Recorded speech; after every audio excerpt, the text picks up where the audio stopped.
Let's mic news at 6। सरकारी company कोल India limited ने पश्चिम Asia संघर्ष के कारण बढ़ी लागत का बोझ खुद उठाने का फैसला किया है। कंपनी विस्फोटकों और औद्योगिक डीजल की तेजी से बढ़ी कीमतों को ग्राहकों पर नहीं डाल रही ताकि बिजली और अन्य क्षेत्रों में महंगाई नहीं बढ़े। अमोनियम नाइट्रेट की कीमत 44% उछलकर 72,750 रुपए प्रति टन हो गई है, जबकि डीजल 54% महंगा होकर 142 रुपए प्रति लीटर पहुंच गया है। इसके बावजूद कोल इंडिया ने ई नीलामी में आरक्षित कीमतें कम की हैं और आपूर्ति बढ़ाई है ताकि कोयला सस्ता और उपलब्ध रहे। एक्सिस बैंक के मुख्य अर्थशास्त्री नीलकंठ मिश्रा ने कहा कि ये संघर्ष भारत के लिए ऊर्जा क्षेत्र में सुधार का अच्छा मौका है। उन्होंने जापान के 1970 के दशक के सुधारों का उदाहरण देते हुए उद्योगों को सस्ती बिजली देने, सही मूल्य निर्धारण और ऊर्जा दक्षता बढ़ाने पर जोर दिया।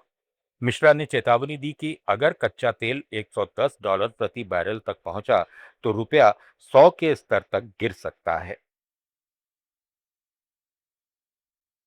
वैश्विक बाजार में कच्चे तेल की कीमतों में तेज उछाल के बीच भारत सरकार ने ईंधन के निर्यात पर लगने वाले विंडफॉल टैक्स में भारी बढ़ोतरी कर दी है। ईरान से जुड़े तनाव और स्ट्रेट ऑफ हुर्मुज में आपूर्ति बाधित होने से तेल बाजार दबाव में है। सरकार ने डीजल पर टैक्स 21.5 से बढ़ाकर 55.5 रुपए प्रति लीटर और एटीएफ पर 29.5 से बढ़ाकर 42 रुपए प्रति लीटर कर दिया है, जबकि पेट्रोल पर छूट बरकरार है। इस फैसले से रिफाइनरी कंपनियों के मार्जिन पर असर पड़ेगा और एयरलाइंस की लागत बढ़ सकती है, जिससे हवाई किराए महंगे होने की आशंका है।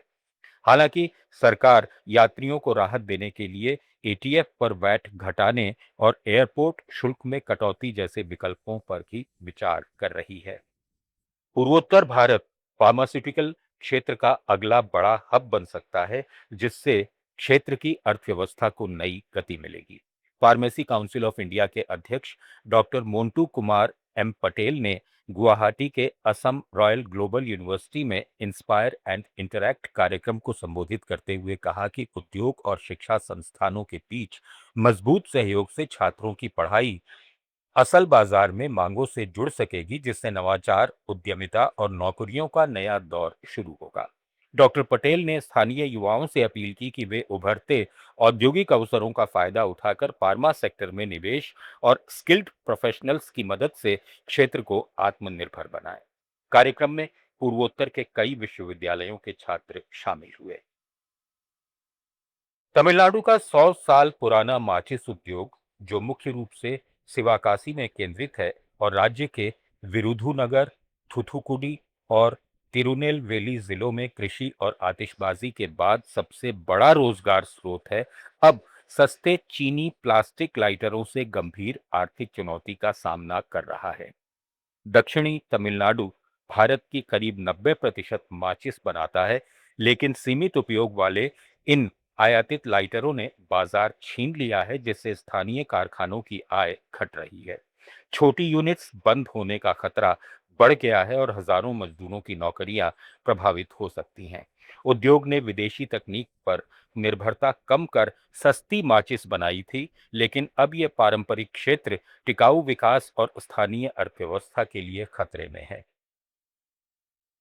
आंध्र प्रदेश के पोलावरम जिले में जनजातीय समुदायों की आर्थिक स्थिति मजबूत करने के लिए 3,000 एकड़ भूमि को रबर बागान में विकसित करने की योजना है, जिससे स्थानीय आदिवासियों को लंबे समय तक स्थिर आय का स्रोत मिलेगा। केंद्रीय जनजातीय मामलों के मंत्रालय की निदेशक वर्नाली डेका ने रैम्पाचो डावरम के देवरपल्ली में कोंडा रेड्डी जनजातीय परिवारों के मौजूदा रबर बागान का निरीक्षण किया और आश्वासन दिया कि एकीकृत जनजातीय विकास एजेंसी रैम्पाचो डावरम के तहत ये विस्तार आदिवासी आजीविका को नई दिशा देगा। पोलावरम परियोजना से प्रभावित क्षेत्रों में आर्थिक पुनर्वास को बढ़ावा मिलेगा। न्यूज एट 6 में फिलहाल इतना ही। बने रहिए लेट्स माइक के साथ। आप सुन रहे थे let's make more than radio. Follow कीजिए हमें हमारे सोशल मीडिया प्लेटफॉर्म्स पर।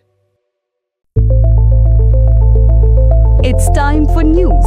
It's time for more than radio.